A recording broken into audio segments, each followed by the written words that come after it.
আসসালামু আলাইকুম। Siemens logic ল্যাবের প্রিয় ভিউয়ার্স ও সাবস্ক্রাইবার্সদের স্বাগতম জানাই নতুন আরেকটি ভিডিওতে। আপনাদের সাথে আছি আমি মাকসুদুল ইসলাম মুরাদ।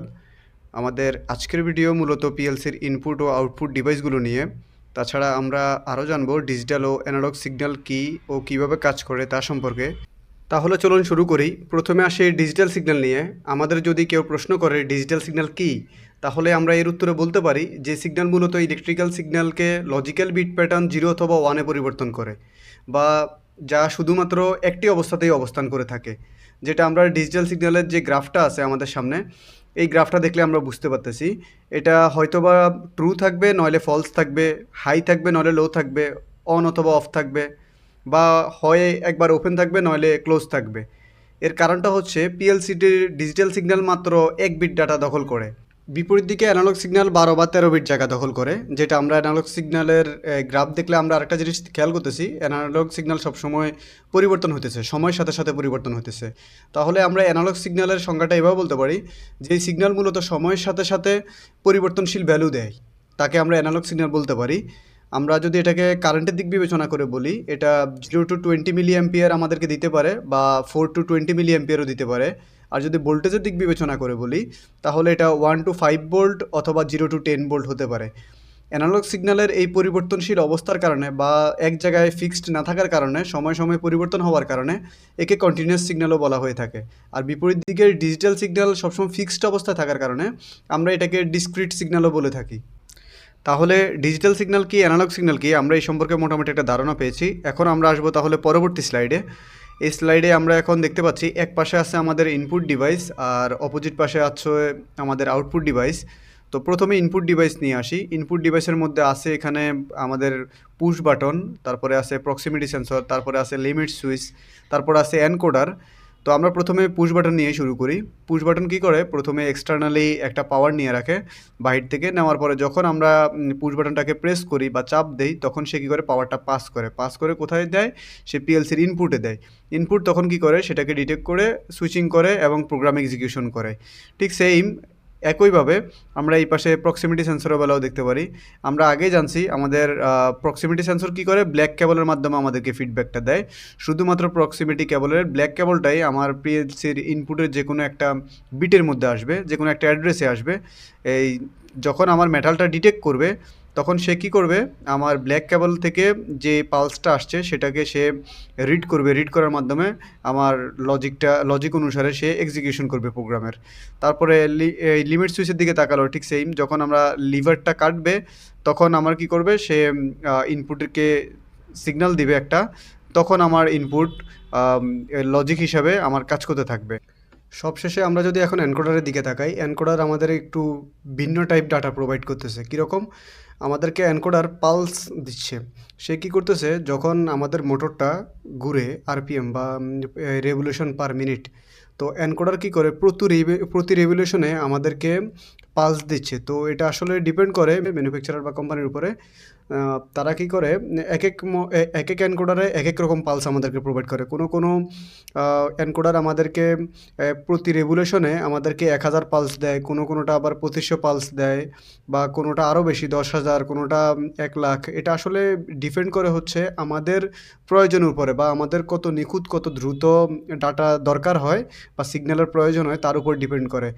এই এই হাই স্পিড পালসটাকে আমরা যখন ডিটেক্ট করব মোটরের আরপিএম নেওয়ার জন্য, তখন আমাদেরকে মোটরের আমাদের পিএলসির টার্মিনালে বা এই ইনপুট সেকশানে আমাদেরকে অবশ্যই হাই স্পিড কাউন্টারটা অ্যাক্টিভেট করে নিতে হবে, নাহলে এই এনকোডারের হাই স্পিড যে পালসটা, এই পালসটা সে ডিটেক্ট করতে পারবে না। এনকোডারকে যদি আমরা ভালোভাবে ডিটেক্ট করতে হয়, তাহলে আমাদেরকে অবশ্যই হাই স্পিড কাউন্টারটা অ্যাক্টিভেট করতে হবে। এখন সবশেষে আসি আমাদের আউটপুট ডিভাইস নিয়ে। আমাদের আউটপুট ডিভাইসের মধ্যে প্রথমে আছে ইন্ডিকেটর লাইট। এটা আসলে আমাদের কোনো লোড চলতেছে কি না বা রান করতেছে কি না সেটা দেখার জন্য আমরা এই ইন্ডিকেটর লাইটগুলো ইউজ করে থাকি। তারপরে 2 নম্বরে আছে আমাদের এখানে সলোনয়েড বাল্ব, যেটা হচ্ছে হাইড্রোলিক পাওয়ার ব্যাকে ইউজ হয়। হাইড্রোলিক পাওয়ার ব্যাকে যখন কোনো প্রেশার কন্ট্রোল করা হয় তখন এই গেট বাল্ব বা সলোনয়েড বাল্বের মাধ্যমে কাজ করা হয়। এই সলোনয়েড বাল্বে মূলত আমাদের পিএলসির আউটপুট সেকশন থেকে 24 ভোল্ট ডিসি আসে। 24 ভোল্ট ডিসি এসে এই সলোনয়েড বাল্বকে বা এখানের এই কয়েলটাকে এনার্জাইজড করে। এনার্জাইজড করলে আমার সলোনয়েড বাল্বের যে ভিতরে মেটালটা আছে সেটা আপ ডাউন করে। আপ ডাউন করার মাধ্যমে আমার লোড আনলোড হয়ে থাকে বা প্রেশার আপ ডাউন হয়ে থাকে। আর 3 নম্বরে আসি আমরা এখন। 3 নম্বরে আছে এটা একটা অ্যালার্ম বলতে পারি বা বাজার বলতে পারি আমরা। কী করে যখন আমাদের সিস্টেমে কোনো ফল্ট হয় তখন সে আমাদেরকে একটা সংকেত দেয়। যে সংকেত শুনে আমরা বুঝতে পারি কোনো সমস্যা হয়েছে, তখন আমরা এইচএমআইতে আসে চেক করি। চেক করার মাধ্যমে আমরা আসলে সমস্যাটা খুঁজে বের করার চেষ্টা করি। আর সর্বশেষ আসি আমরা অ্যাকচুয়েটরে।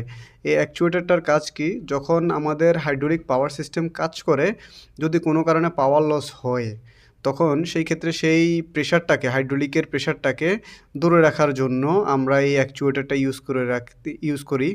বা বলতে পারি যে আমাদের প্রেশারের যে আমাদের যে প্রেশারটা তা ঠিকমতো বা আমাদের নির্দিষ্ট সেটে ধরে রাখার জন্য আমরা আসলে এই অ্যাকচুয়েটরটা ইউজ করে থাকি। এখন আমরা আসি পরবর্তী স্লাইডে। এই স্লাইডে আমরা দেখতে পাচ্ছি আমাদের অ্যানালগ ইনপুট ও আউটপুট ডিভাইসগুলো। তো আগের স্লাইডের মতোই আমরা আমাদের অ্যানালগ ইনপুটগুলোকে আমরা একপাশে রাখছি আর আউটপুট ডিভাইসগুলোকে আমরা আলাদা করে রাখছি। তো আমরা প্রথমে অ্যানালগ ইনপুট ডিভাইসগুলো নিয়ে একটু দেখি এখানে কি আছে। তো আমাদের প্রথমে আসে পোটেনশিওমিটার, তারপরে আছে আমাদের আরটিডি। এই দুটোই কিন্তু আরটিডি, ভিন্ন ভিন্ন। দুটো দিয়ে আমরা টেম্পারেচার ডিটেক্ট করি। আর নিচের এই ফটোটা, এটা হচ্ছে আমাদের ফটো ইলেকট্রিক সেন্সর, যেটা দিয়ে আমরা মূলত ডিস্টেন্স মেজার করি বা একটা প্রোডাক্ট কতটুকু দূরে তো আছে এটা মেজার করার জন্য আমরা এই ফটো ইলেকট্রিক সেন্সরটা ইউজ করে থাকি। তারপরে আছে আমাদের থার্মোকাপল, যেটা আমাদের টেম্পারেচার ডিটেক্ট করার জন্যই কাজে লাগে, তবে এটা লং রেঞ্জের ক্ষেত্রে আমাদের ইউজ করা হয়। আরটিডি আমাদেরকে শর্ট রেঞ্জে টেম্পারেচার ডিটেক্ট করে, যেমন মনে করতে পারি আমরা -200 ডিগ্রি সেলসিয়াস থেকে আমাদের +600 ডিগ্রি সেলসিয়াস বা 400 ডিগ্রি সেলসিয়াস, 500 ডিগ্রি সেলসিয়াস, এই ধরনেরগুলোতে আমরা আরটিডি ইউজ করি বা আরটিডি সিলেক্ট করে থাকি।